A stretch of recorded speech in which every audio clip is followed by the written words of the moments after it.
These are my top 3 tips for buy-to-let investors. Turn down for what? Turn down for what? Hey, what's up guys? Hope you're all well. So I'm bringing you a video with my top 3 tips for buy-to-let investors when buying a buy-to-let property. And there are definitely more than 3 things that you should consider. But in my mind, when you are looking to buy maybe your first or maybe your second, cost is definitely a consideration. So really, these top tips are all around how to save costs and maximize return. So top tip 1 is all about understanding what market you are going to rent to. Don't just assume because you buy a property which looks nice, there is a ready line of tenants to take that property. You need to understand the market that you are going to rent to. I've given loads and loads of different examples of this in the past, that if you decide to buy a property and rent it to service accommodation tenants, but there is no market for that because it's in the middle of nowhere, or you buy a property to turn it into a HMO for professionals, but there is no professional HMO market. It doesn't matter how much work you do or how much money you spend.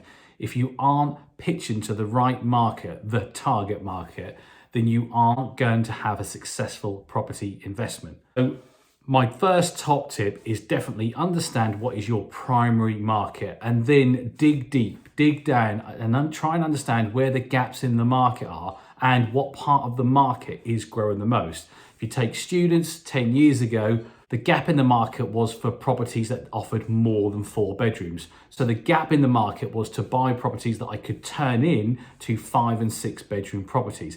Then that sort of fragmented into multiple mini markets of opportunities, things like ensuite bedrooms, larger kitchen diner communal spaces where all the activity could happen in one place.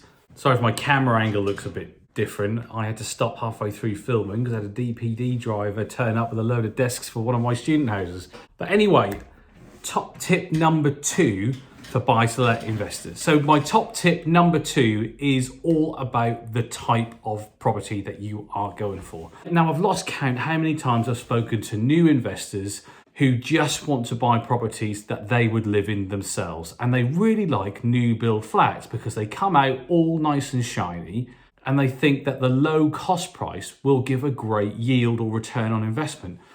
The problem with flats is that you are always really limited to what you can do. They tend to be leasehold, so you are governed by the conditions within the freehold. And then the service charges and ground rent and builder's insurance, you're pretty much all an additional cost that you don't really have apart from the insurance on a standard freehold house. The best property to target is the worst property in the best location. I really like ex-local authority properties which are in great locations, but the houses tend to need some TLC. Now, the structure, the building itself is solid. It's just been neglected for 10, 20 or 30 years plus. So buying the worst house, and when I say the worst house, I mean the worst cosmetic house in the best location, tends to be the best route forward. And when you buy a freehold house, maybe even a detached house, you can pretty much do what you want with it within the boundaries of planning. And then if it falls outside of the boundaries of planning, you can go in and make an amendment through the proper channels. But having the ability to change layouts internally, do pretty much whatever you want and not be governed by any freeholder is definitely a great way to maximize your return if you can find a property to add some value to. So going for flats is a big no-no, and going for new build properties, unless you are getting a significant discount from the builder, is, I think, again, a big no-no. And then I guess taking it down another level of detail is targeting properties that you are familiar with. So again, going back to my local student market, I really like 3-bedroom ex-local authorities. And there's 2 different types of layouts to these types of houses. And I know, without even viewing them, without even considering what condition that property is in, what the structure is going to be like and how much work I really need to do. And more importantly, what I can get out of the property. That makes the efficiency of my time on having to view properties the best it's ever going to be, because I can literally buy these properties without having to view them. And that kind of brings me really nicely onto my number 3 top tip, which is all about where you can save money. Now, this is an obvious one, but it isn't always so obvious as to where you can save money. So for every buy-to-let investor, you're buying either with cash or a mortgage. And either way, whether you're putting a deposit down and funding the rest through savings, or you've got a large pot of cash and you're funding everything with a lender, when you are buying a property, it's not necessarily about the cost of the purchase price and all the fees and everything that goes with it. It's what you need to spend at the other end. And I think one of the best ways to get a good return on your investment is to reduce the spend that you have after you've purchased it. This is a great analogy in business as well, because businesses can turn over hundreds, millions and tens of millions and billions of pounds every year and still not make a profit, because they lose it out the back end. They lose it through all of the cost bases, which are out of control or massively undermanaged. And this is exactly the same for every single property and buy-to-let that you look at. So let's take the purchase price. First of all, getting a good purchase price and a good deal is definitely the first thing that you need to do and consider and negotiate.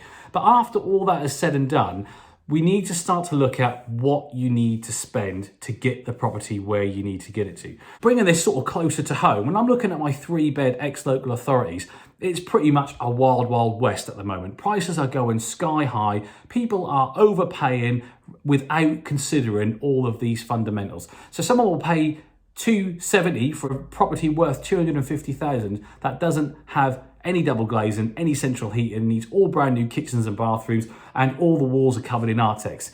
And they're having the same bid and war on a property which is exactly the same in terms of layout, but it has double glazing. It's got a brand new central heating system.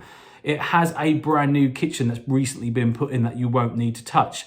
And the garden is pretty well maintained and you won't need to do much to it. Now, what's really interesting in the market is the two are still going for the same overinflated price, because the retail investors, the newbies, don't really recognize the difference between the two. They're just literally climbing over themselves to buy these properties. Now, when I'm looking at a property, don't get me wrong, I want to get a really good deal. And if I can get a better deal on the worst house than the good house, then I'll take the worst house all day long.